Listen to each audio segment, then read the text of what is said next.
తెలంగాణ బీజేపీకి కొత్త అధ్యక్షుడిని ఎప్పుడు నియమిస్తారు? కేంద్ర మంత్రివర్గం ఏర్పాటు పూర్తయింది. ప్రస్తుతం రాష్ట్ర పార్టీ అధ్యక్షుడిగా ఉన్న కిషన్ రెడ్డి మరోసారి కేంద్ర కేబినెట్లో చోటు దక్కించుకున్నారు. ఎన్నికలన్నీ పూర్తయినందున ఇక పార్టీకి కొత్త అధ్యక్షుడిని నియమించాల్సి ఉంది. జాతీయ అధ్యక్షుడిని కూడా మోదీ కేబినెట్లోకి తీసుకున్నారు.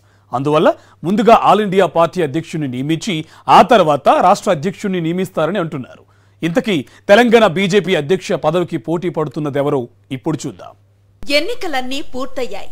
మంత్రి పదవుల పంపకమూ అయిపోయింది. ఇక పార్టీ పదవుల్లో నియామకాలే మిగిలాయి. కిషన్ రెడ్డి ఇప్పటి వరకు తెలంగాణ బీజేపీ రాష్ట్ర అధ్యక్ష పదవితో పాటుగా కేంద్ర మంత్రిగా కూడా బాధ్యతలు నిర్వహించారు. మోదీ మూడో మంత్రివర్గంలో కూడా కిషన్ రెడ్డికి బెర్తిచ్చారు. ఇక ఆయన పూర్తిగా మంత్రి బాధ్యతలను నిర్వహించాల్సి ఉన్నందున ఇప్పుడు రాష్ట్ర పార్టీ అధ్యక్షుడిగా కొత్త నేతల్ని నియమించాల్సి ఉంది. మరి తెలంగాణ కమల దళపతిగా ఎవరిని నియమిస్తారనే దానిపై బీజేపీ వర్గాల్లో ఆసక్తికర చర్చ సాగుతోంది. ఈ పదవి కోసం చాలా మంది నేతలు పోటీ పడుతున్నారు. మల్కజ్గిరి ఎంపీ ఈటెల రాజేందర్ కు తెలంగాణ బీజేపీ పగ్గాలు దక్కటం ఖాయమని ప్రచారం జరుగుతోంది. ముఖ్యమంత్రి అభ్యర్థిగా గత అసెంబ్లీ ఎన్నికల సమయంలో ఈటెల రాజేందర్ ను పార్టీ ఫోకస్ చేసింది. గజ్వేల్, హుజూరాబాద్ అసెంబ్లీ నియోజకవర్గాల్లో ఈటెల పరాజయం పాలైన మల్కజ్గిరి ఎంపీగా ఈటెలకు పార్టీ మరో అవకాశం ఇచ్చింది. అక్కడ భారీ మెజారిటీతో ఎంపీగా ఎన్నికయ్యారు. ఇప్పుడు రాష్ట్ర పార్టీ పగ్గాలు ఈటెలకు అప్పగించి స్థానిక ఎన్నికల్లో సత్తా చాటాలని బీజేపీ అధిష్టానం భావిస్తున్నట్లుగా తెలుస్తోంది. రాష్ట్ర పార్టీ నేతలను సమన్వయం చేసుకుంటూ ముందుకు వెళితే ఈటెలకే పార్టీ పగ్గాలు అప్పగించవచ్చు. ఇప్పటికే ఆ దిశగా పార్టీ అధిష్టానం సంకేతాలు ఇచ్చినట్లుగా ఈటెల వర్గీయులు చెబుతున్నారు. అయితే తెర వెనుక మరికొంతమంది నేతలు కూడా తమ ప్రయత్నాలు ముమ్మరం చేశారు. మెదక్ ఎంపీగా గెలిచిన రఘునందన్ రావు రాష్ట్ర పార్టీ పగ్గాలు దక్కించుకోవాలని ప్రయత్నిస్తున్నారు. ఇందిరాగాంధీ గతంలో ప్రాతినిధ్యం వహించిన పార్లమెంటు నియోజకవర్గంలో గెలవటం, మాజీ సీఎం కేసీఆర్ సొంత ఇలాఖాలో విజయం సాధించడం రఘునందన్ కు కలిసొచ్చే అంశాలుగా చెప్తున్నారు.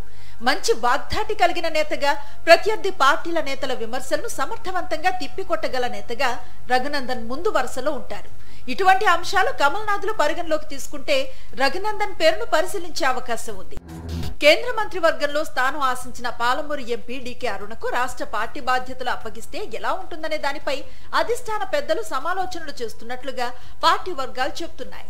ఉత్తర తెలంగాణ నుంచి బండి సంజయ్ కి, రాజధాని నగరం నుంచి కిషన్ రెడ్డికి కేంద్ర మంత్రివర్గంలో ఛాన్స్ ఇచ్చారు. దక్షిణ తెలంగాణ నుంచి డీకే అరుణకు పార్టీ బాధ్యతలను అప్పగిస్తే సీఎం రేవంత్ కు ధీటుగా రాష్ట్రంలో బీజేపీని ముందుకు తీసుకువెళ్లవచ్చని పలువురు రాష్ట్ర నేతలు అధిష్టానం ముందు పెట్టినట్లుగా సమాచారం. కేంద్ర మంత్రివర్గంలో మహిళల సంఖ్య తక్కువగా ఉన్న నేపథ్యంలో కేంద్ర మంత్రివర్గంలో డీకే అరుణకు ఛాన్స్ ఇస్తారని కూడా మరో ప్రచారం జరుగుతోంది. నిజామాబాద్ ఎంపీ ధర్మపురి అరవింద్ కూడా మంత్రివర్గంలో స్థానం దక్కుతుందని ఆశించి భంగపడ్డారు. ఇప్పుడు రాష్ట్ర పార్టీ పగ్గాలు అందుకోవాలని ప్రయత్నాలు చేస్తున్నారు. కామారెడ్డి ఎమ్మెల్యేగా ఉన్న వెంకటరమణారెడ్డి సైతం అధ్యక్ష పదవి రేసులో ఉన్నారు. అయితే ఇప్పటికే బీజేఎల్పీ బాధ్యతలు రెడ్డి సామాజిక వర్గానికి చెందిన ఏలేటి మహేశ్వర్ రెడ్డికి ఇచ్చిన నేపథ్యంలో రాష్ట్ర పార్టీ పగ్గాలు బీసీ నేతకిచ్చే అవకాశాలున్నాయి. మున్నూరు కాపు సామాజిక వర్గానికి చెందిన బండి సంజయ్ కు మంత్రివర్గంలో ఛాన్స్ దక్కిన నేపథ్యంలో అదే సామాజిక వర్గానికి చెందిన అరవింద్ కు కొత్త బాధ్యతలు ఇస్తారా లేదా అన్నది ఆసక్తికరంగా మారింది. పార్టీలో చాలా కాలంగా పనిచేస్తున్న మాజీ ఎమ్మెల్సీ రామచంద్రరావు, పేరాల చంద్రశేఖర్ బీజేపీ రాష్ట్ర అధ్యక్ష బాధ్యతల కోసం తీవ్రంగా ప్రయత్నిస్తున్నారు. జాతీయ పార్టీ అధ్యక్ష బాధ్యతలు కొత్త వారికి కేటాయించిన తర్వాతే తెలంగాణ పగ్గాలు ఎవరికిస్తారో తేలుతుంది. ఇదిలా ఉంటే ఆషాఢ మాసం ముగిసే వరకు కిషన్ రెడ్డి అటు కేంద్ర మంత్రిగా ఇటు రాష్ట్ర అధ్యక్ష బాధ్యతలను కూడా నిర్వహించే అవకాశం ఉంది. ఆషాఢం ముగిశాకే కొత్త నేతకు రాష్ట్ర బాధ్యతలు అప్పగిస్తారని తెలుస్తోంది.